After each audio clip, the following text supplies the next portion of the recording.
just silly answers on my part. If not, I'll keep talking at you. You don't want that. Who's got a question? Yes, sir. Thank you. I have a question regarding the policy towards Cuba. Yes, sir. As chairwoman of the Foreign Affairs Committee, as you well know, this year marks the 50th year anniversary of the Cuban embargo. That's right. Do you think in order to spark change within Cuba, there has to be a sort of change in American policy towards that government, or do you think it's going to need to come from within Cuba first and then change the policy? Excellent question. That is a terrific question. What I think is that I realize that people are fed up with the embargo. They say, you know, we've had the embargo 50 years. It hasn't produced a democratic change in Cuba. Isn't it time to try something new? Well, when I say, well, for 50 years, every country, and there are 190-something countries in the world, have been trading and engaging commercially and diplomatically and politically with the Cuban regime for all of those years, and that hasn't produced a change in the regime either. And the embargo was never intended for regime change, even though that's more or less a modern phrase.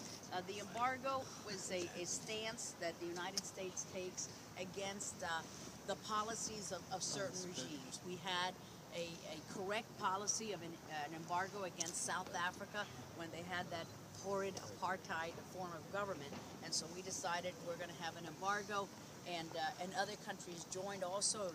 It became, of course, more effective when it's an international embargo than a unilateral embargo, obviously, but it was still the right thing for us to do. We've had it at different times against other countries, so it was never meant to bring down the government, but it's a statement of principle to say we will not engage with this country commercially.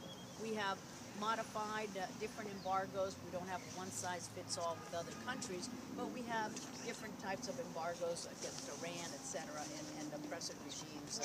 And then when countries make favorable moves, like the one in Burma, Myanmar, well, then we loosen it up, etc. So things change as countries change.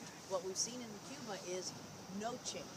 Fidel handed the baton to Raul, and the same repressive regime continues. So it's not to bring the regime down, and I realize that people are frustrated, they want to change, but the change has got to be from within Cuba.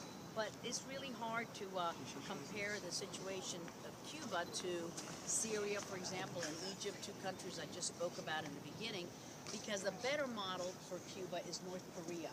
That is such a difficult place to penetrate, and where they have really a police authoritarian state, and it's very difficult to get those governments to move, even though countries don't really engage North Korea as much as they engage in Cuba, but that has just not brought about any change. So I'm hopeful and optimistic. I'm always optimistic that change will come to Cuba. Let's see if the Pope's visit has any kind of change for the Cuban regime. I doubt it. He's going to give a communion to Fidel Castro. I don't think that it'll spark the kind of change that we would like to have, but one day that change will come, and I think it will come within Cuba, not related to our stance. And thank you. Now we got another question. Thank you. What's your exact position on increasing nuclear energy in the state of Florida, especially throughout the United States? Pretty good questions. Nuclear energy. I am in favor of increased nuclear production, nuclear energy for domestic use. I think it can be done in a safe, environmentally friendly manner. There's a big controversy. As you know, Turkey Point is expanding its capabilities, building 2 plants there. The Nuclear Regulatory Commission will be visiting the Turkey Point facility in the coming days, because there have been some talks about possible violations, that they have not done things in the right way. So we want a lot of oversight. We want things to be done in the right way. But I think that nuclear expansion of Turkey Point to be a nuclear facility is the right thing for Florida and for our country. Yes, 2 questions over there. Yes, sir. Going back to foreign affairs, would you support any U.S. or NATO involvement in Syria, similar to that as in Libya?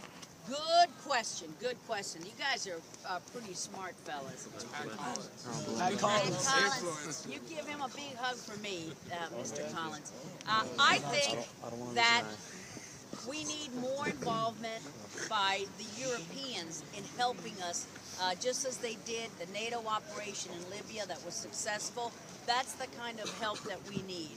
I don't think that the American people are at the point where they want us to get involved in any kind of military excursion, no matter if it's not going to be a protracted one, but maybe short term.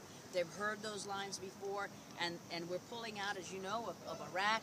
We're going to be pulling out of Afghanistan, and I don't think there's a stomach. There's a stomach for the American people to put up with a military operation in Syria. Is the situation dire? Of course. I mean, we see it's a bloodbath mostly every Friday, but it's going everywhere.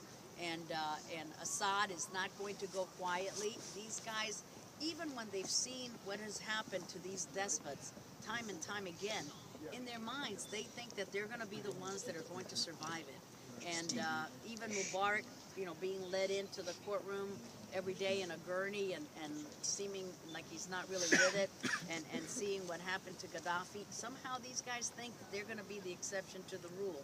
And that's why no tyranny will live forever. That's why I know freedom will come to Cuba, freedom will come to the Syrian people. But I think the Syria situation is going to be longer than the problems in other countries. In Egypt you had more freedom. I'm not in favor of what Mubarak was doing, but at least people had Twitter and Facebook, and there was more of an ability to communicate. The more closed a society is, the more difficult it is for them to stand up and fight the regime, especially when you have Russia supplying the arms for the Syrian government, and Syrian government taking no regard for even the Arab League. There's certainly no paragon of virtue. The Arab League is a pretty polluted group of folks.